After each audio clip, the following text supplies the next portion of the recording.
les Jeux paralympiques. Donc entre les Jeux olympiques et paralympiques, il y a eu 2 semaines de pause entre guillemets, sachant que c'était 2 semaines où par exemple il y avait quand même encore un peu des animations dans Paris. Il y avait tout ce qui était, vous savez, les fan zones. Alors je ne suis pas sûre, peut-être que certaines ont fermé mais d'autres étaient ouvertes. Je sais que le Club France lui est resté ouvert et en plus je crois qu'il était gratuit du coup pendant cette période de pause, il me semble. Et enfin voilà, je trouve que en fait après les Jeux Olympiques il y a déjà eu une grosse période de nostalgie où je sais pas vous mais moi j'ai eu que des TikTok. Ma vie est fade maintenant sans les Jeux Olympiques.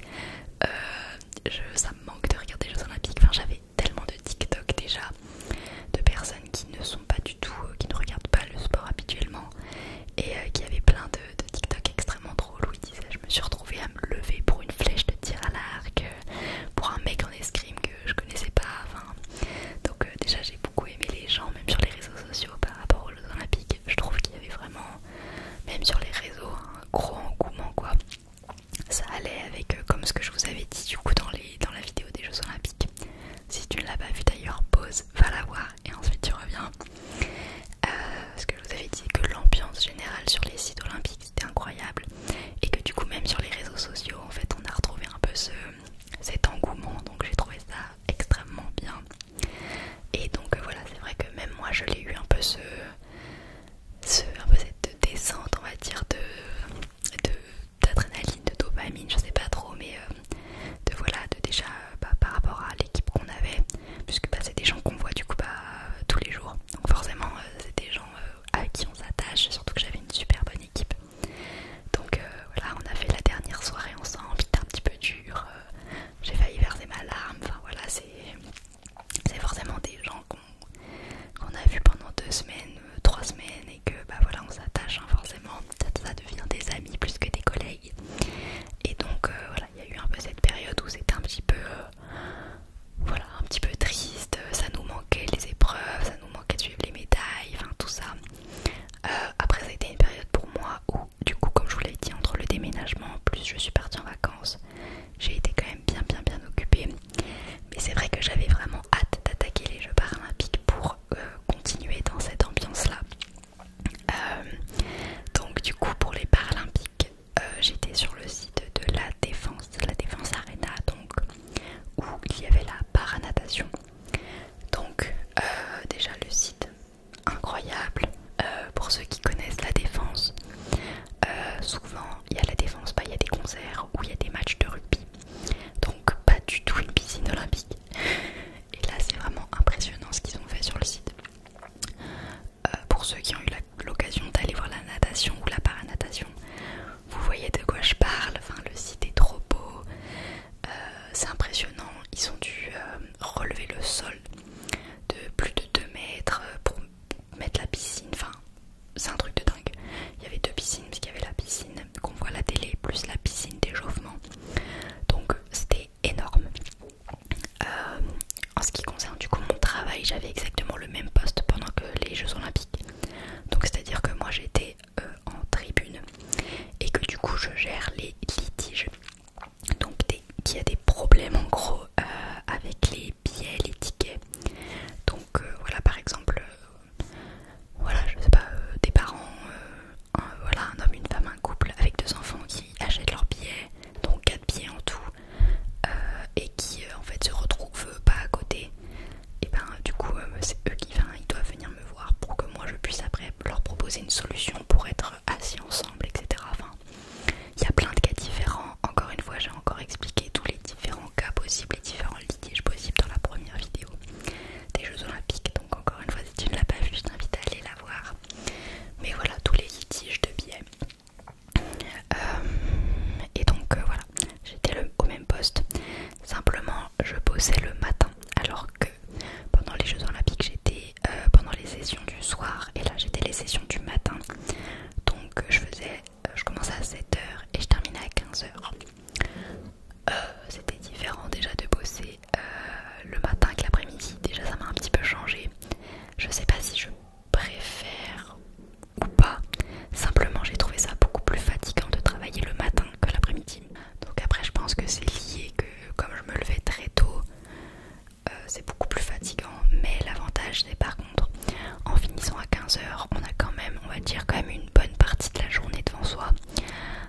que quand j'étais de l'après-midi, du coup les matins je faisais la grasse matinée. Et en fait, simplement ma journée se résumait à aller travailler, je faisais rien d'autre, sauf exception où le matin j'avais prévu quelque chose, mais franchement sur 3 semaines ça a été très rare. J'étais plus là à me reposer les matins, à faire tranquillement ma vie, à tourner des vidéos, et après l'après-midi à aller bosser. Et du coup quand je rentrais le soir c'était 23h30, donc j'allais me coucher quoi. Donc déjà rythme différent, plutôt pas mal. Comme je vous l'ai dit, voilà, on a la journée devant soi, plus fatigant, mais bon, ça va, franchement. Et après au niveau du coup un peu du déroulé des journées, donc l'organisation est un peu différente du coup par rapport à mon site olympique que là mon site paralympique. Donc là l'organisation c'était du coup rendez-vous 7h, un point de rendez-vous avec toute l'équipe. On signe, on émarge pour dire qu'on est bien là. Ensuite on va au vestiaire, déposer nos sacs, etc. Après on est répartis par poste, donc il y a les tribunes, il y a les personnes qui sont au contrôle d'accès, qui scannent les billets et qui gèrent les personnes qui arrivent s'il y a déjà des problèmes. Et plus il y a ce qu'on appelle le TBO, le box office quoi, où justement si les personnes au contrôle d'accès ont des problèmes, ils renvoient ces personnes là au TBO, Ticket Box Office, voilà j'ai retrouvé, pour soit échanger des billets, soit racheter des billets dans le pire des cas. Donc nous en tribune, notre manager nous faisait la répartition du coup des tribunes qu'on allait avoir, puisqu'à l'arena ça fait en fait différentes portes. Il y a 2 étages, donc déjà on nous dit si on est en bas ou en haut, et ensuite les portes qu'on a. Donc on avait minimum 3 portes par personne et ça pouvait aller jusqu'à 5 maximum. 5 portes c'est un peu chaud quand même, parce que on a du coup après des volontaires qui sont avec nous pour nous aider, mais c'est quand même dur parce que même les volontaires ils sont là pour nous aider à collecter on va dire les problèmes, mais c'est pas eux qui doivent régler le problème, c'est nous, on doit régler le problème. Donc il suffit qu'il y ait un problème à chaque porte, on peut pas se quintupler quoi en 5 portes, donc voilà. Mais après bon, ça n'arrive jamais, enfin ça ne m'est jamais arrivé d'avoir 5 problèmes en même temps à des portes différentes, donc voilà. Mais voilà, on faisait du coup le manager nous répartit les portes, et ensuite on nous donnait les petits paquets avec les places de replacement. Donc là il fallait noter toutes les places qu'on avait sur notre feuille pour que ce soit plus simple, et envoyer à notre manager par exemple porte 106, j'ai 10 places de remplacement, pour que lui après puisse savoir par exemple s'il a besoin lui aussi également de remplacer des gens, ou en tout cas pour faciliter pour par exemple s'il y a quelqu'un en porte 107 qui a un problème, et lui il sait qu'il peut me l'envoyer moi en 405 par exemple, comme il sait le nombre de places que j'ai. Voilà. Donc voilà, on notait toutes nos petites places. Ensuite il y avait le brief des volontaires, puisqu'on avait des volontaires qui nous aidaient nous dans les litiges, plus il y avait d'autres volontaires qu'on appelait volontaires EVS, qui eux sont chargés de placer les gens en tribune, puisque nous notre travail c'est pas de placer les gens, c'est de juste gérer leurs problèmes. Donc voilà, les EVS placent les gens, et après il y avait également des volontaires tribunes comme nous qui sont là pour gérer les problèmes. Enfin c'est pas gérer les problèmes, puisque juste en fait eux ils collectent le problème et ensuite ils nous appellent et nous on vient pour après trouver la solution. Voilà. Mais donc du coup là, le matin petit prix volontaire, ensuite on fait le dispatch des volontaires. Donc par exemple j'ai 3 portes, moi je vais mettre à une porte, et je vais mettre du coup 2 volontaires, enfin un volontaire à la première porte, un volontaire à la 3e porte, et moi je vais rester sur la porte du milieu pour être du coup au centre de. Donc voilà, ensuite une fois qu'on a nos volontaires, et on monte directement en tribune vers les portes, vers nos portes associées. Donc là souvent on fait un petit peu un tour des tribunes, un tour des sièges, voir s'il n'y a pas de sièges cassés, s'il n'y a pas de déchets entre guillemets. Après nous comme on est l'équipe du matin, normalement l'équipe de nettoyage est passée, enfin c'est très rare qu'on ait eu des soucis, c'est déjà arrivé, mais un siège qui est mal fixé, voilà, il y a une flaque d'eau où le sol colle, mais sinon quand même c'était assez rare. Après il y avait certaines tribunes qui avaient un petit peu des spécificités de place, donc on fait également un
personnes, puis après arrive le flux de problèmes, etc.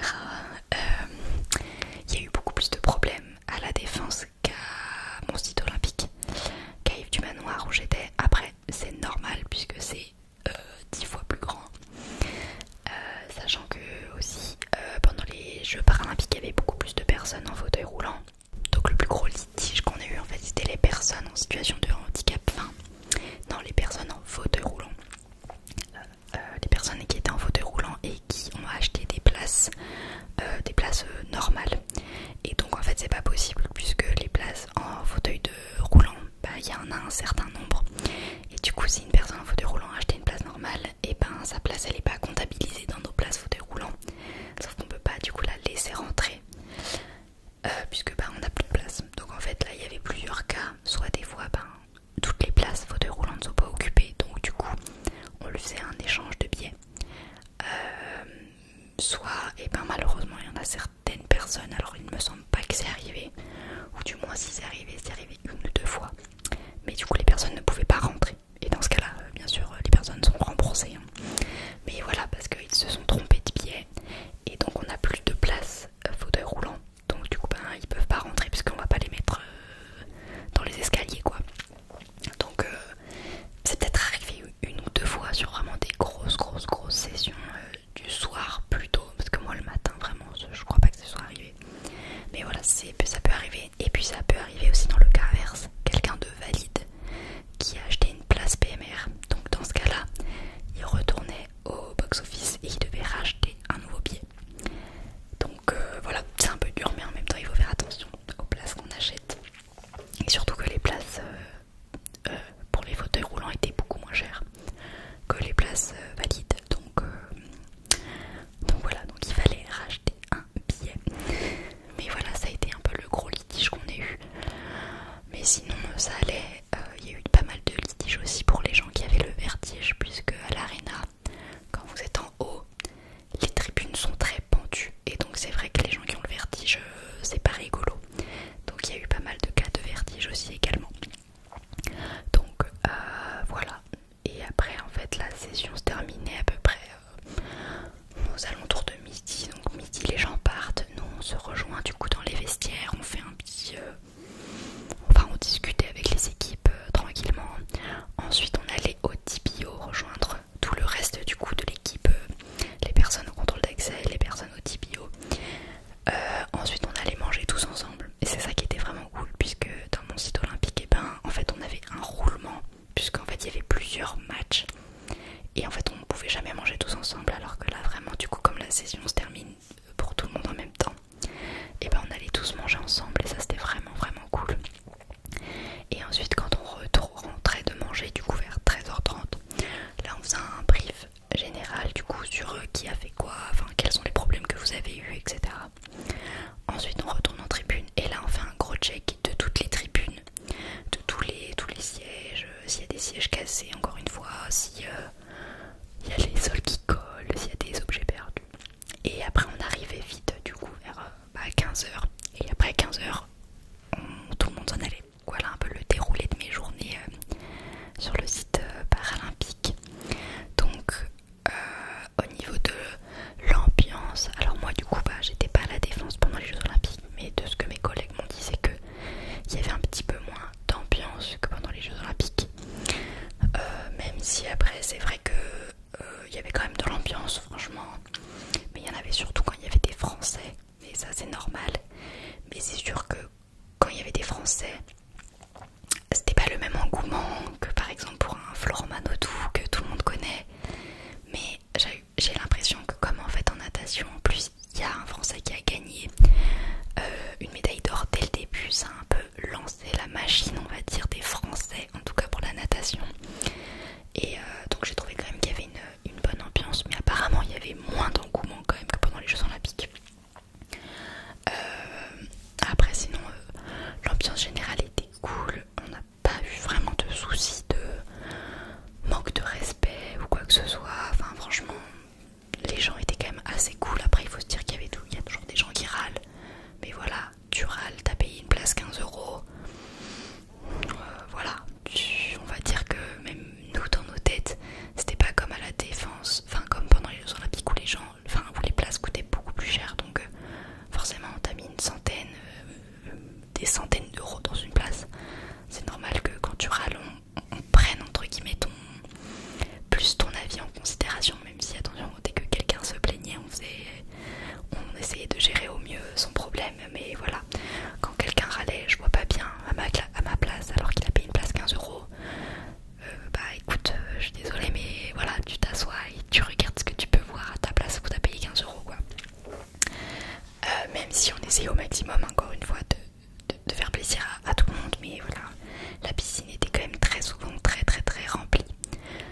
c'est vrai que on pouvait pas être là, déplacer tout le monde, faire plaisir à tout le monde.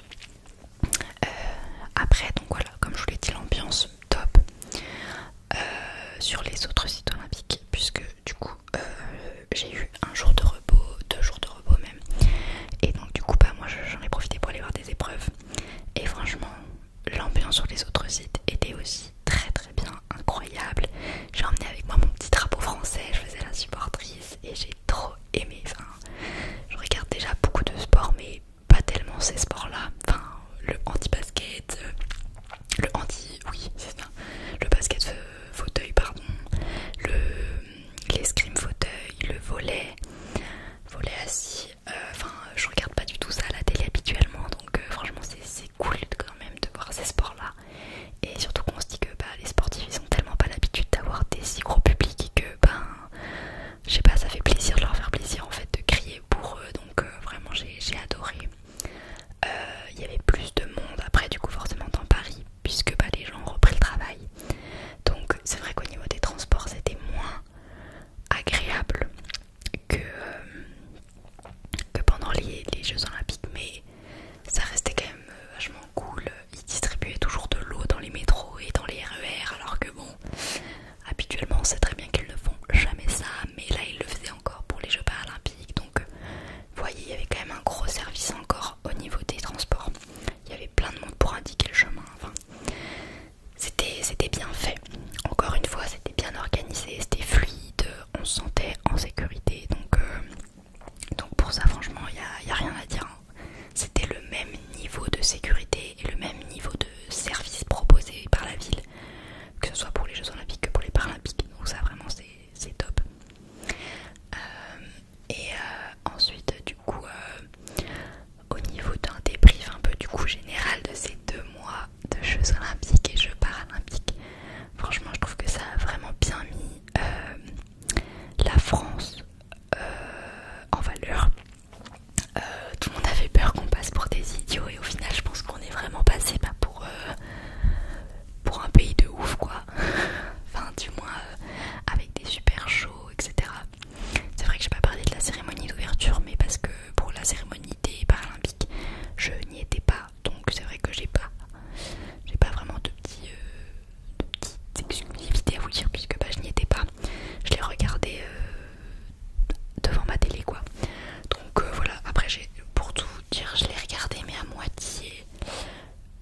Je l'ai regardé quand même en entier, mais j'étais moins attentive que pour la cérémonie des Jeux Olympiques. Mais j'ai trouvé ça quand même très très beau, les tableaux. Enfin voilà, j'ai trouvé ça très très beau. J'ai beaucoup aimé des fois. Alors après c'est quand même assez abstrait, hein. Des fois les tableaux, faut comprendre ce qu'ils ont voulu essayer de dire. Mais bon, au moins quand on est à la télé, il y a le journaliste qui nous explique, voilà, il a voulu dire ça. Et on est là, ok, d'accord. Mais sinon c'était très beau. Les athlètes apparemment étaient très contents. C'est vrai que ça les met bien en valeur. Enfin, la cérémonie d'ouverture très très belle quoi. Et puis la vasque qui s'allume là, vraiment j'attendais que ça moi.